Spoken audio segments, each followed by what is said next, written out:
Hospitality is everywhere, and everywhere there's hospitality, there's Agilicis. 100% focused on delivering high-return hospitality by striking the right balance between emotional connection and transactional efficiency. Whether a business requires best-of-breed performance to modernize experiences or end-to-end ecosystems to harmonize operations, Agilicis delivers through solutions that are modular in operation yet unified in design. Whether deployed best-of-breed or in an end-to-end ecosystem, everything comes together in the Agilicis Hospitality Experience Cloud. Go beyond return on investment to return on experience, elevating financial returns along with the repeated actual return of happy staff, guests, and customers over time, creating high-return hospitality. A unified solution design is the key. The Agilicis Hospitality Experience Cloud enables 3 ecosystems: food and beverage, hospitality and leisure, and inventory and procurement to operate independently and collaboratively. Hospitality Solution Studios combine core systems with experience enhancers in curated solutions based on company type. The result? Agilicis users delight their guests, retain staff, and grow margins, whether in specific revenue centers or across operations. Agilicis. Make high-return hospitality happen. Hi, welcome everyone. Thank you for joining us today.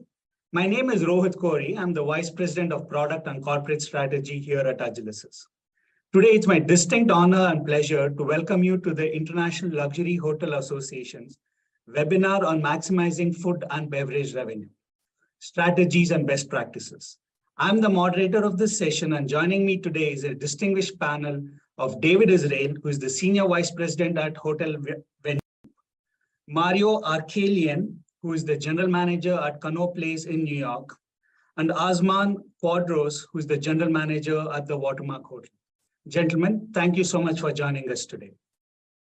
If you could just take a brief minute and give your background and the perspectives that you bring to the table.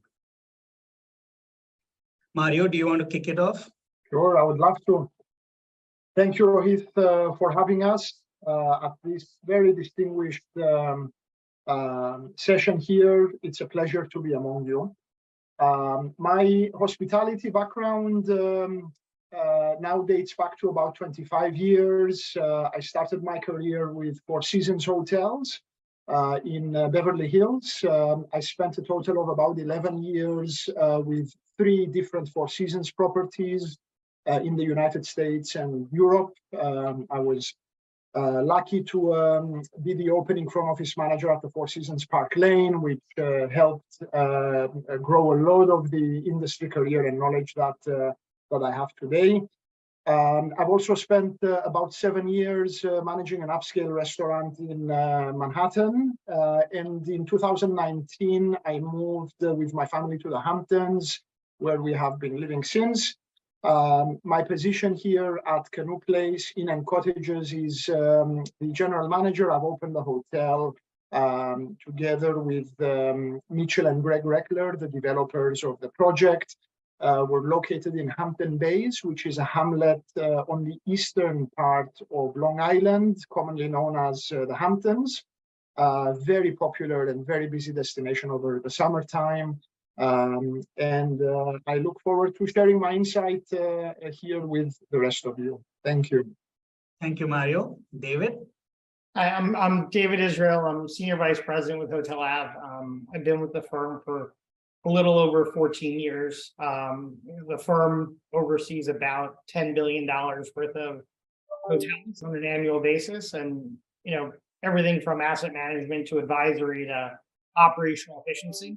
So I play a lot of involvement in kind of creating efficiencies and driving revenue in those businesses, as well as helping place make and secure the right food and beverage partners for our boutique and luxury hotels.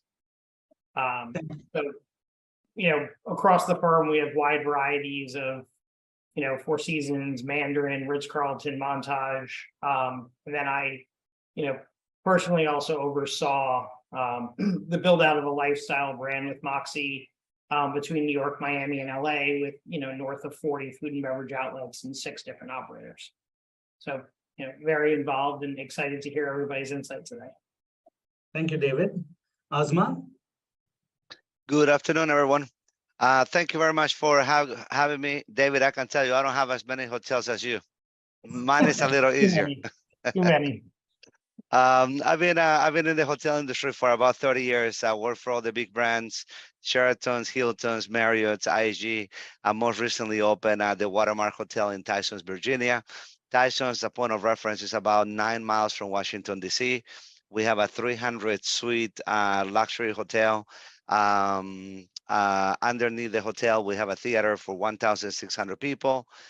Very nice Japanese award-winning restaurant in the lobby, and a park out in the 11th floor rooftop that is about 2 acres with live entertainment, mini golf, and food trucks. So a fun place to visit. That's awesome. Thank you. Thanks, Azma. So, I mean, we have a very varied experience, and Agilysys, for those who are not aware, we provide solutions at enterprise hospitality, food and beverage, and property management. So I think it'll be a good discussion. So I'm looking forward to it. So let's kind of get started with today's discussion. So starting with you, Mario, how important is food and beverage for your property, and how does it impact the overall profitability? You have a very, what I'd say, maybe it's seasonal, like at certain times of the year, you're like overcrowded, other times, maybe not. So how do you look at F&B in that kind of a destination market?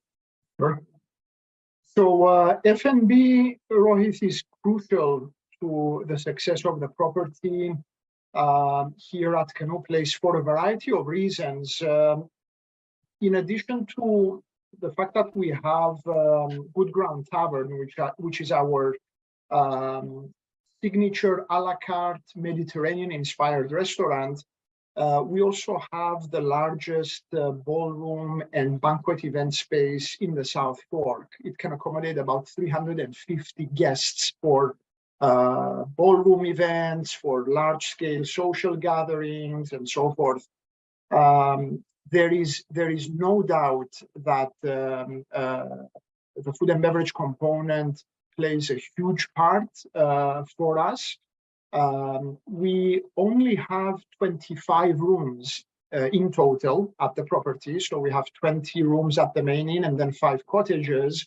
The scale of our F&B operations far exceed the capacity of our guest rooms. So it's very important for us to also be able to rely on the outside guest capture, not just our ability to cater to our in-house guests, who we of course give immense attention to making sure that they're happy when they're dining in our outlets. The food and beverage success at the inn is certainly driven by guest satisfaction. It's paramount that the guests are extremely happy every time they visit, whether it's the large banquet space or Good Ground Tavern. We have the ability to also accommodate guests outside. We have an outdoor terrace in addition to the indoor spaces. So it's imperative that any kind of food and beverage offering that lives in a hotel is one that offers value to its guests by being either fresh, new, offering exciting programs with beverage offerings, with cocktail programs. But at the same time, to also keep the menu engaging, vibrant, seasonal. We rely a lot on obviously being a summer destination. But our key to success really also here is the support we get from the local community. So that outreach then becomes extremely important, Rohit, where locals can visit Canoe Place any time of the year, and be part of the food and beverage experiences on property. Yeah, that's an interesting perspective, Mario. Osman, you guys are located right almost in the city center in Tyson's Corner. How does your perspective change, compared to a destination resort? How do you guys look at food and beverage? Yep, I couldn't agree more with Mario. I think that, regardless, I mean, I will share a little bit about what we do here at the Watermark, but I think throughout the years, just in working in hotels and actually work my way up through the ranks of food and beverage, I'm a firm believer that that food and beverage is really the tiebreaker among hotels and among competition. Ultimately, I think that what a hotel guest would look for is a clean room, good mattress, good temperature, and what else, right? I mean, more or less the basics that I think that nowadays there's so many great limited service properties out there. Any of those can accommodate that, or any full service hotel should be able to accommodate that. So at the end of the day, I think that really restaurant is gonna be, what's gonna differentiate your property from any other. And whenever I look at restaurants and hotels, I don't necessarily believe that Michelin star restaurant will make the difference. I think that just a really true a concept.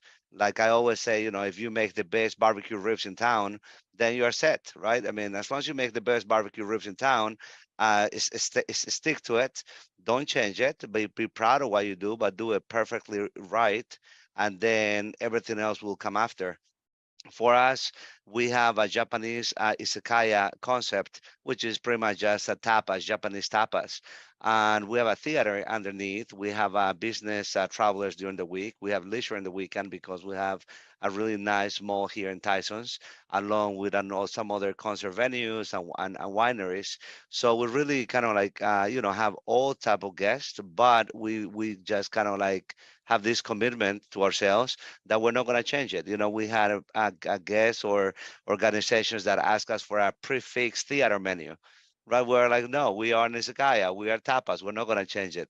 Outside, we have right next to the mini golf, we have, in the rooftop, we have food trucks. We many times cater parties of 300, 500 guests, and they ask us to do a buffet. They ask us to do a platters. We're like, no, we serve it in a brown bag. We serve it in a paper plate. So I think that is just key to stay really, stick with your concept and just don't take any shortcuts and do it as best as you can do it. So that's kind of like a little bit of what we live by, regardless who is coming to the hotel, who's coming to this is like a center, who is coming to this destination or to our complex. We just kind of like stick to what we do. We just opened the patio 2 weeks ago. In the DC area, you only get 3 months of patio a year. So we have a great opening for our patio, and we said, you know what, we're gonna do exactly the same because fortunately also that's we have received great response and great feedback from our guests. So there's really no need to start exploring and changing it every other month. That's interesting how you guys have stuck to what you consider as your key roots, and Mario's team is constantly experimenting with new stuff, and looks like both are successful. So David, from your perspective, when you look holistically with the number of properties you manage, how do you position F&B in the overall context of the property? So as everyone said, it's a key driver, it's a differentiator, right? I think one thing that we haven't really talked about is relevancy in the community, relevancy from a PR and social media perspective, right? Most of our restaurants and bars are 80, 85, sometimes even 90% local, right? Or local meaning other hotels in that market and or actual true locals that live close by, or destinations if it's in a city coming from somewhere else. And most of our hotels benefit from the halo that comes from the food and beverage, right? It's very difficult, besides one-off kind of holiday driven packages, to really generate PR on the hotel side, right? You need you need the food and beverage to really push that, which helps elevate the hotel. And, and that's how you continue to get in the big publications and you stay relevant is using your food and beverage as kind of a tool. I agree with both Osman and Mario, and I think there's a purpose for, and there are venues that need to stay true to who they are and not deviate, right? That is core to many of the restaurants we touch. That, yes, we'll even as it relates to modifications of menu items, right? We if there's an allergy or something similar, right, we are prepared and can make those modifications. But at the end of the day, you need to enable the artists to do their work and be true to who you actually are. With that said, we have a rooftop in New York specifically that twice a year reinvents itself, right? We take on and do an activation to continuously stay relevant, right, in the market and to be front leaning.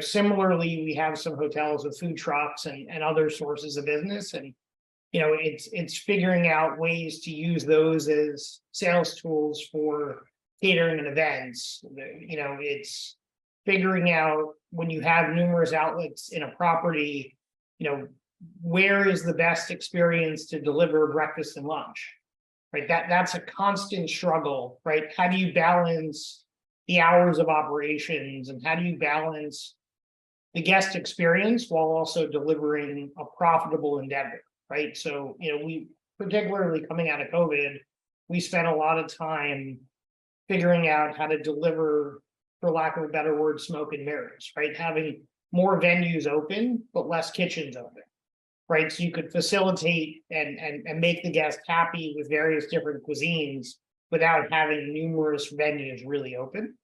And I think the breakfast and lunch piece is something we spend a lot of time on, right? Because traditionally a guest doesn't want to eat breakfast in the same place they eat dinner.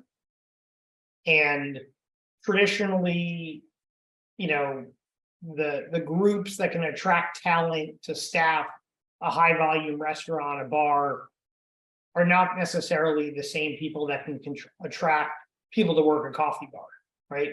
Or to work lunch, right? So, we've had to put forth a completely different hiring strategy to go after and even pricing strategy of how to service the guests breakfast and lunch to make money, right? Because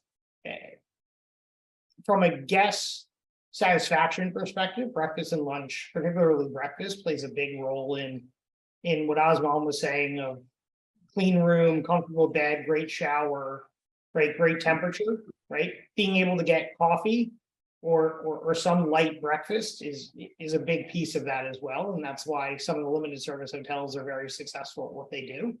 And we found ways in the luxury and lifestyle world to figure out how to solve that problem as well without, hemorrhaging cash, right? Because that has been an issue in recent years. Yeah. So you bring up a good point, David, and it gives me a perfect segue to my next topic I wanted to bring about. So in this world of, you use the term smoke and mirrors, which I think is a very apt way to describe the world we live in today. How can technology help? How can technology help the guest experience as well as you rightly pointed out, the kind of people we hire to service some of these offerings needs to change. So how do you see technology playing a role both for the guest and the employee? I think QR codes have changed the industry, right? I think that's a big piece of it. I think, speaking to that breakfast example I gave, right? We've moved a lot more venues to more coffee shop, grab and go, almost the Starbucks model, right? But particularly in the higher end hotels, people still want eggs or pancakes or whatever it is. And, through the use of technology, we've actually made it where room service delivers to the lobby, right? Or to the coffee shop, right? So, you're to the guests, they think they're getting an a la carte menu, but you're really leveraging and it's being inputted as if it's a room service order to a specific table, right? And I think that, I think the idea of room service has changed pretty dramatically during the COVID years of, food now being able to be delivered anywhere within a resort. And I think technology from a POS perspective, as you're well aware, right, has gotten significantly more advanced in the last couple of years in terms of being able to use the data at your fingertips, right? So understand what hours of operation you're really driving business, right? So you can tweak your hours of operation, right? And your labor and everything as it relates to it. So I think technology has made us smarter, and a lot of the tools we've always had on the hotel side are very much now moving on to the food and beverage side to make smart decisions. But I think technology is playing a big role in terms of, speeding up service, right? So whether that's the QR codes, whether that's mobile pay, whether it's,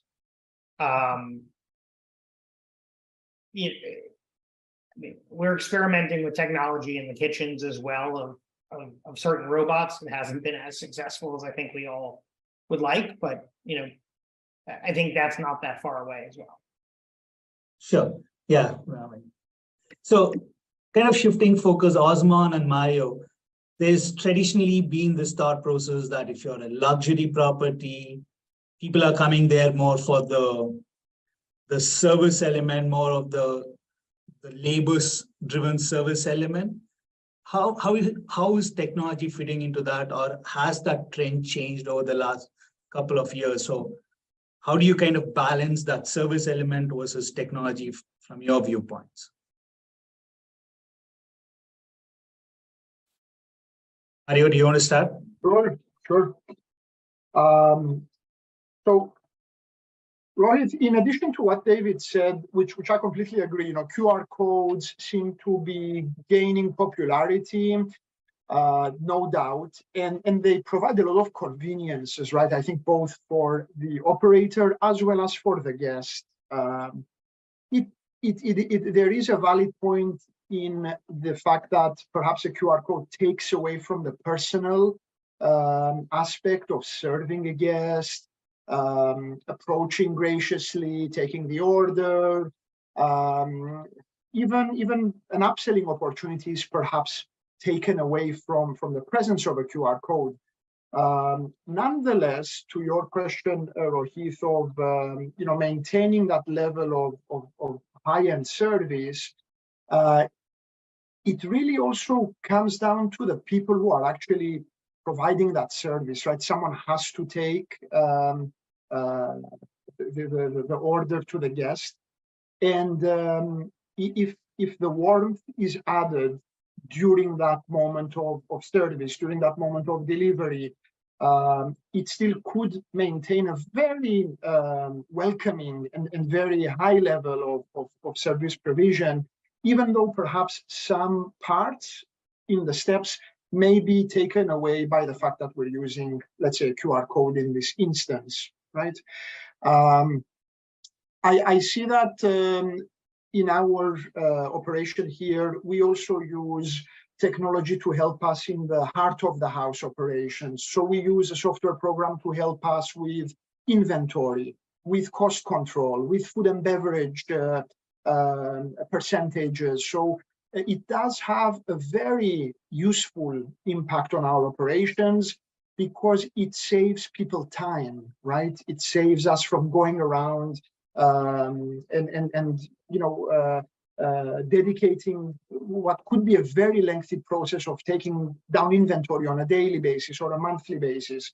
So there's definitely some advantages there.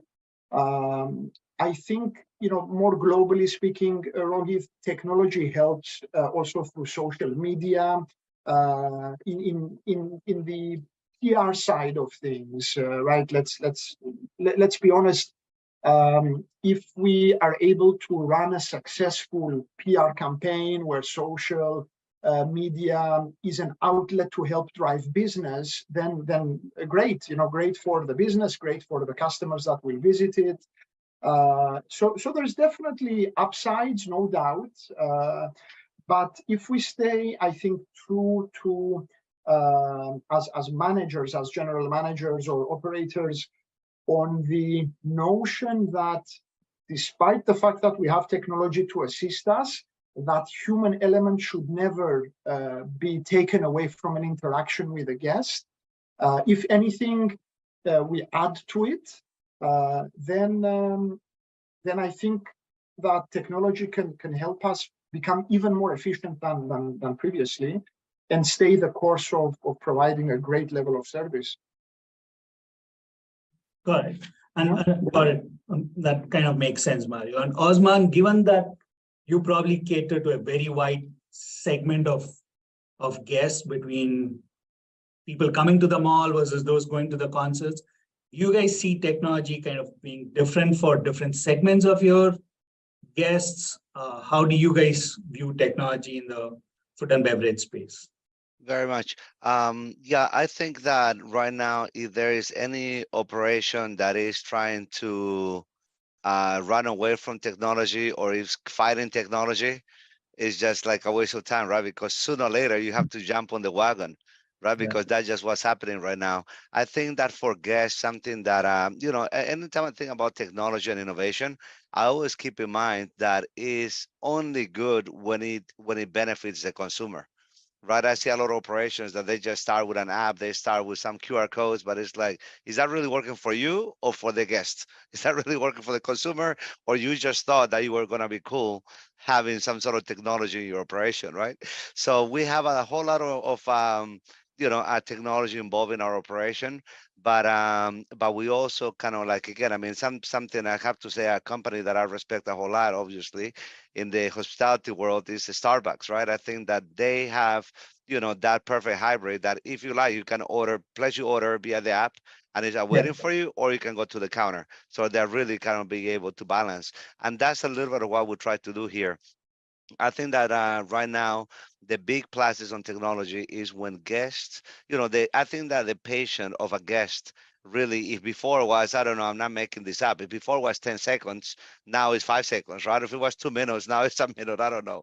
But it's like they want an answer right now. Nobody's willing to wait a minute. So I think that whenever it comes down to changing a reservation from a party of 4 to a party of 3, somebody's trying to cancel a reservation, somebody's trying to just make those things happen immediately.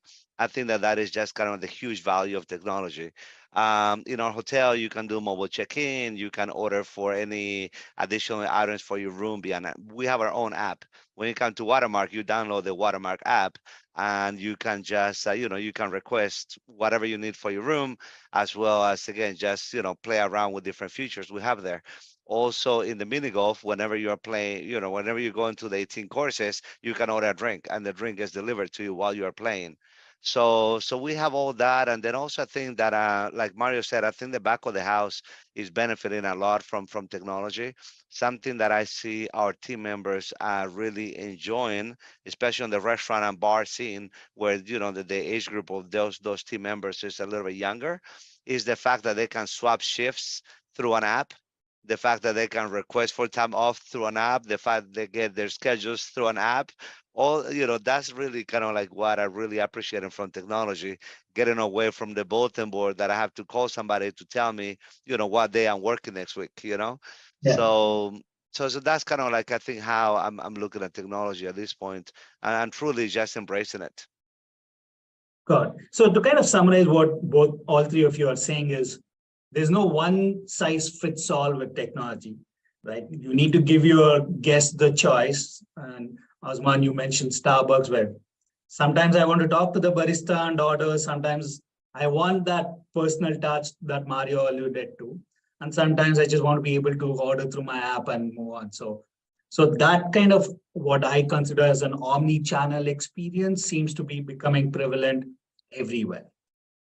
Right. All right. So then kind of moving on, we started with the premise that as a luxury hotel, you start with a clean room, good bed, all of that. And F&B is what helps you stand apart. How do you then kind of use F&B to drive additional revenue into other things, whether it's meetings, whether it's conventions? So do you guys use F&B to maybe drive incremental revenue in other sides of the business? Maybe Usman, if you could start off. For sure. I think that this happens probably many other hotels, that you come to the restaurant just to have drinks or just to or for dinner.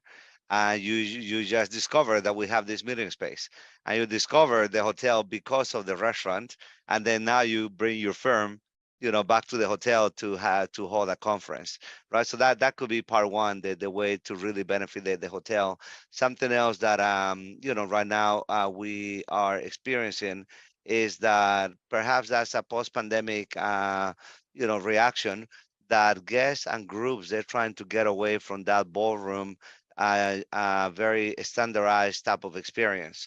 Right now they're looking at, it was this big corporation that instead of having their conference in the ballroom, they decided to do it at the mini golf outdoor, and they brought professional golfers along with the sponsors to play with their conference attendees. I was like, oh, that's a good idea.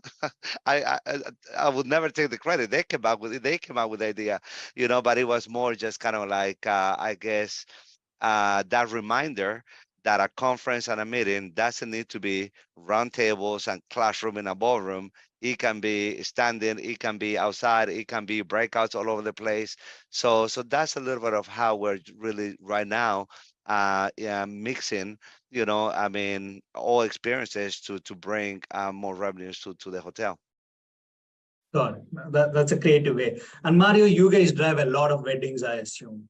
So is that something that your restaurant there helps with that? It certainly does, Rohit. The restaurant drives quite a bit of business to the rest of the hotel, both for guest rooms, but also for social events and gatherings.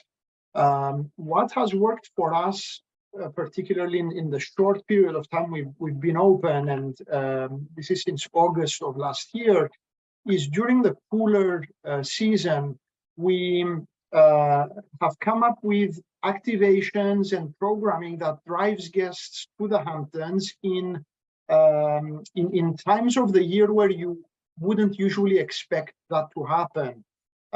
We've done that recently with having wine dinners on property, bringing winemakers here to introduce their wines. As a result, then craft menus over a different set of days.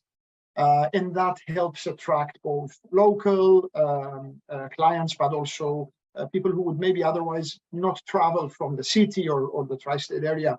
What has also been successful here are retreats, so organized retreats where someone has a strong following for wellness, for example, and has then been able to bring in a number of their followers to the hotel and create a buzz and just keep things going during the cooler season. So we've seen good response, positive success during this time. Got it. And David, is that a trend you're seeing more nationally across, that trend towards going towards more the outdoor space and trying to get creative around it?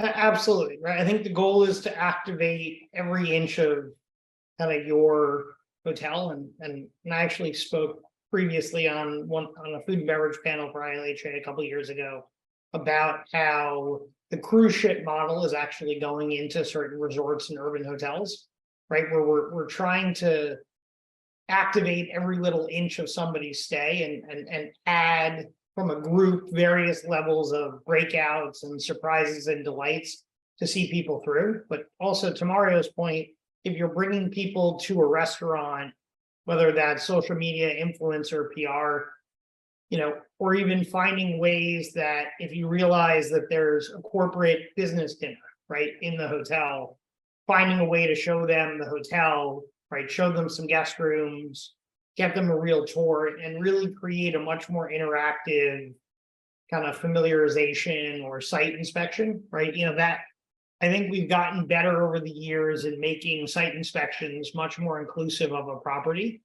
We spend a lot of time ensuring that our restaurant sales team or our catering sales team in our rooms are really in unison, right? So that we understand the total value of the customer, right? So I'm always surprised when we realize that XYZ corporate account, spends so much money in the restaurant and they do nothing in the hotel, and vice versa, right? So, I think there's a lot of push towards that. I think there's a lot of push towards activations of campus, right? I called it room service, but it's really food delivery anywhere, right? Osmond does it on his mini golf course, right? Where, we do it on the beach, we do it to random, Adirondack chairs in the backyard, right? It's really finding ways that at every inch of the hotel, you're able to find sources of activation, right? So if you do outdoor yoga, all of a sudden you put up a juice bar or a coffee bar, right? Or, you find ways to kind of upsell little pieces of the experience, right? Because the ultimate luxury transcends cost, right? So if the guest is happy, then the meeting planners are happy. They tend to buy up for a lot of these little tiny add-ons if they think that there's value to it. Perfect. So, which leads to my next segment there, which is using data, right? David, you mentioned upsell, you mentioned about the true value of the guest. Yeah. So how are the good hoteliers, like, what would your recommendations be for the folks listening on how to use data? Like, there's so much data everywhere. How do you make it actionable? Yeah, I think hours of operation is one of the easiest, right? We spend a lot of time, and the pandemic taught people a lot about really digging deep on their business, right? Do you really need to be open 7 days a week, right? Do you really need to be open 3 meals a day, right? You may need to deliver in a luxury product, you may need to deliver some level of food and beverage for all 3 meal periods, right? Right. But you also need to look at the buyer behavior. And if you look at, a hotel that's full with group 1 week versus a hotel that's transient, lower rated or business travel during the week, and then higher rated on the weekends, you need to figure out how to curate your food and beverage programming to that. I think, the understanding sales by hour, understanding your staffing model, right, which is all technology, right? And I think we've kind of really evaluated when you shift from serving food and beverage to just beverage, right? Because the cost of having your kitchen open is a lot of your costs, right? So I think we use data a lot for that. I think, you use the data to understand overtime from a staffing perspective and how you schedule maybe more efficiently, right? I'm going to use a rooms example, but I think it translates to how you stagger shifts on food and beverage, right? We've learned a lot over the years about, not every housekeeper needs to come at 7 a.m., right? Because your checkouts are kind of progress throughout the day and you need to stagger shift them.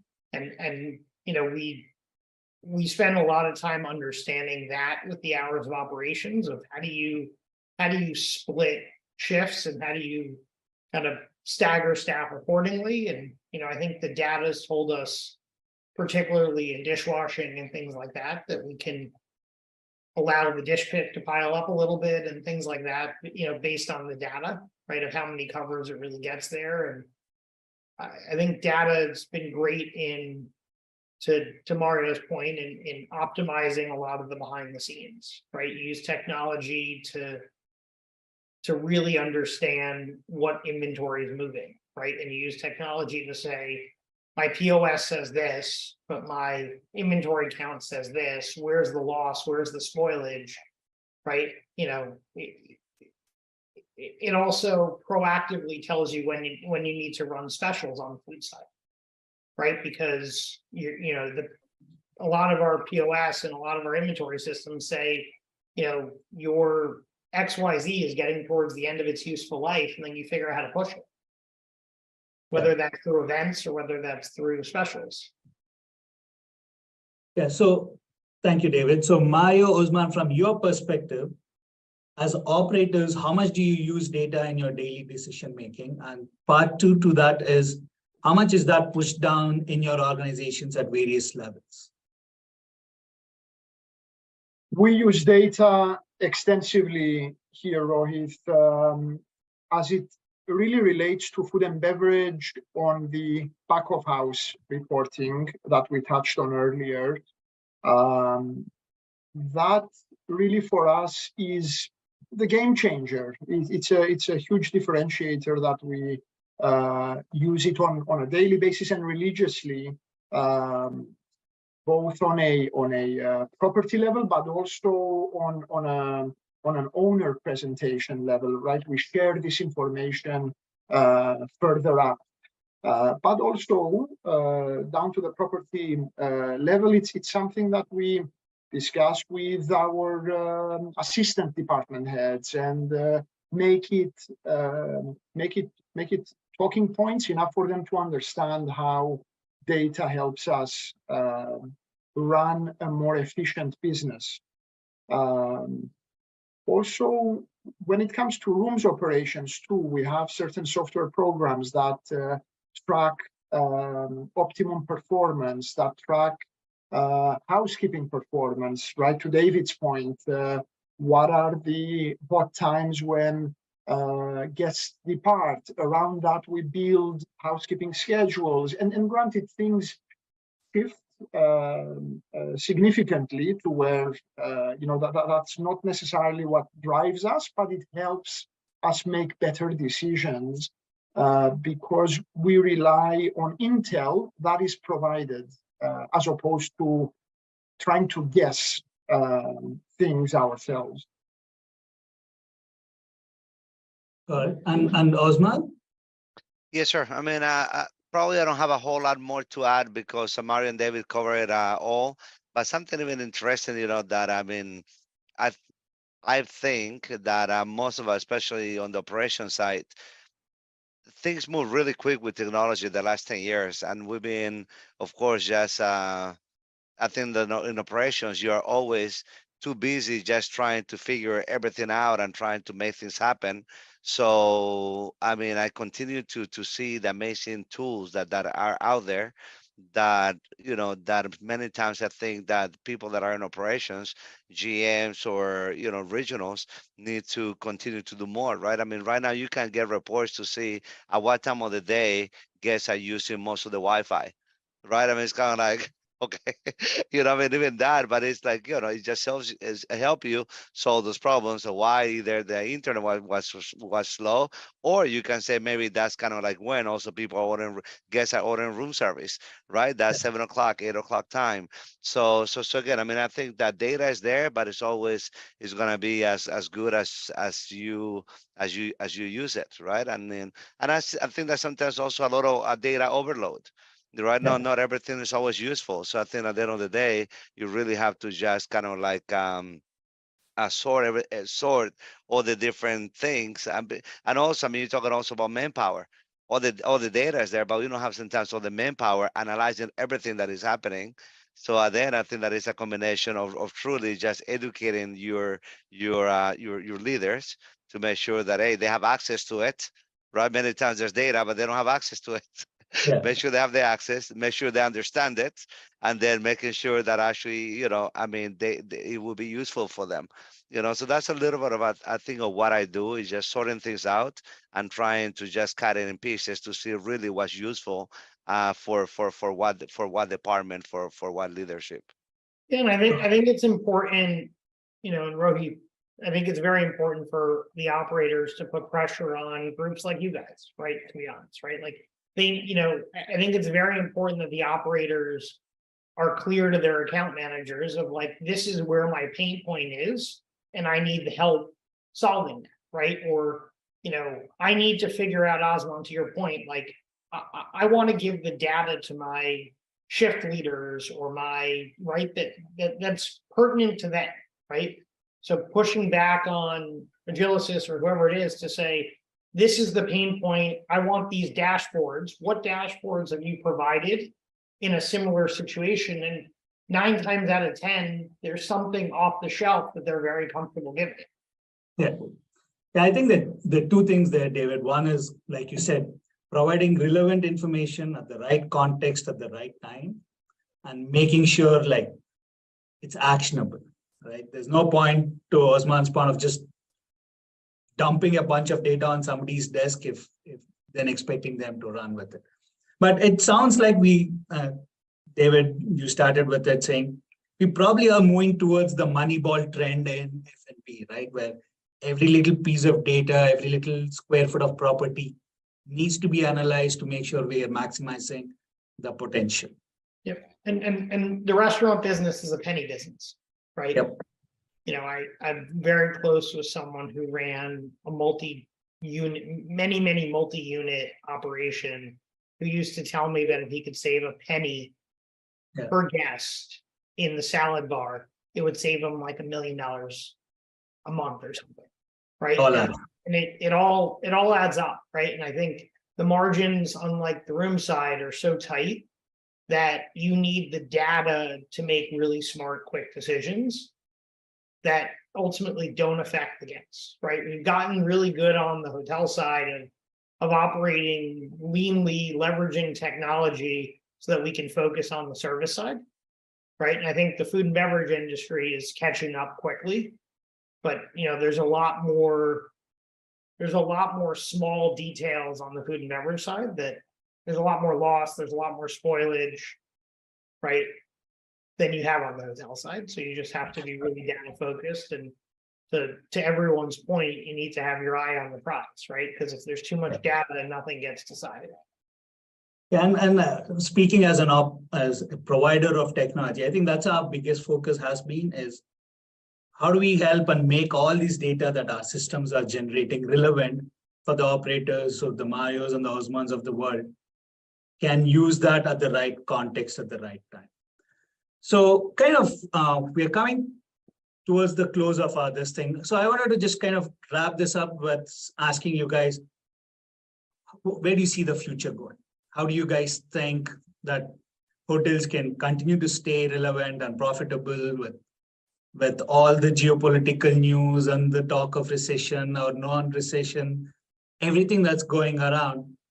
You all still have businesses to run. So where do you see the future headed towards? Osman, do you want to start us off? Sure. At least I want to feel and hope that we have a bright future. But the reason I kind of like laugh about it is because I think that we have, you know, in the hospitality industry, I think that we have, you know, a great challenge ahead. I almost feel like, you know, they're kind of like a different class, whether when you go to high school, you have kind of like, you know, the 1998 class, right? Or you go to college, you have the, you know, the 1992 class, you know. So I feel that in hospitality, we kind of like lost the hospitality class, and now we're starting from scratch. Right. So I mean, anywhere I go to and any property that I ever have contact with at this point, colleagues like you know, I continue to hear that most of the talent that we have is new raw talent. You know, so for me, I think that the future is kind of like it's in their hands, right? Which is in our hands, in their hands. So I think that is really kind of like going back to the very basics of what really hospitality is about. You know, coming from the you know, post-pandemic era. So that's part one. And then part two, I would definitely say that sustainability will be a very important trend. I think that we went through all the, you know, healthy trends and every single diet that people invented. But right now, I mean, something that I experience is that you even have team members that is important for them to work for an organization that is, you know, that share the same philosophy in terms of sustainability. We have a lot of corporations and clients that they invest in millions of dollars in sustainability. So they want to make sure that when they do business, when they partner with someone, that we share the same values. So I would pick those two as the future, some sustainability and also just going back to the grassroots of genuine and true hospitality. Well said, you couldn't be truer. Mario? I completely agree with Osman on his two highlights, Rohit. I would also add focusing on local offerings as something that guests will look forward to visiting a property, what kind of experiences surround the property that they're at. So personalizing those experiences based on the market, the geography, because there is clearly the trend of experiences, and we feel that here quite a bit, where it's not just let's go stay in a hotel, go to the pool, go to the beach, and let's go then back home. It's more of what can we learn about the area that we're in? What does it offer except for the known elements? So experiences, I feel, are very, very important. And I can't stress enough the real, genuine, true level of hospitality that I think should and hope that will never go away. On being able to connect with people, on being able to successfully create places of gathering where it still feels very personal and very intimate, right? That we continue providing that level of hospitality and service in our establishments. Yeah, and David, anything you want to add to it? No, I think Mario and Osman hit it on the head. And to kind of expand on Mario's point, I think the service piece is key, right? I think delivering genuine hospitality is key. Delivering experiences is key, right? And I think as we've learned with so many things over the last couple of years, right, there's a divergence of, there are things that do need to be robotic, right? There's certain things that level of hospitality, and what the guest expectation is what they want when they ordered it quickly, right? And in those situations, you need to be great at that, right? Then there's other situations where people want truly genuine, they want to be travelers and they want to, take in experiences and they want to be upsold and that's what we need to deliver, right? We technology in some ways has made us robotic, right? And to Osman's point of retraining the next level, right? Like genuine hospitality needs to come back, right? And that's how you drive luxury. That's how you drive average check. That's how you drive room rate, right? That's the genuine difference between a 3-star hotel and a 5-star hotel. Yes. It's not what the hotel looks like today. It's the level of service that's provided. And that doesn't necessarily mean more people, right? It just means, more access, right? More attention. And I think that's where the future is going, right? And I think giving somebody the opportunity to splurge, right? I think one thing that has really been learned across our restaurants is that whether we ever believed it or not, this high roller menu seems to move, right? Like it may not be moving as much as it did a year and a half ago or a year ago, but you need to give the guest the ability to feel like they're ultra special, right? Yeah. And I think that's something that we've seen as a continued trend. So to kind of bring it all together, what you guys are saying is the future is definitely exciting. We live in an age of immediacy, like everything needs to be available when the guest wants that to be available. Warmth is still the true bedrock of hospitality, right? That's what drives all of us. And being aware of the environment, being sustainable, being conscious of the local community we live in and incorporating that into the experience for our guests whether from a stay perspective or from a food and beverage perspective, is definitely the trend of the future. So again, thank you, gentlemen, Mario, Usman, David. Thank you so much for your time. Everybody, thank you for spending time with us. It's been a fascinating conversation. To close, on behalf of Agilysys and the International Luxury Hotel Association, I'd like to thank you for joining this webinar series. If you found this webinar to be of value, please do share the recording. Recordings of past webinars can be found on the ILHA's website under events. Thank you once again and have a good day.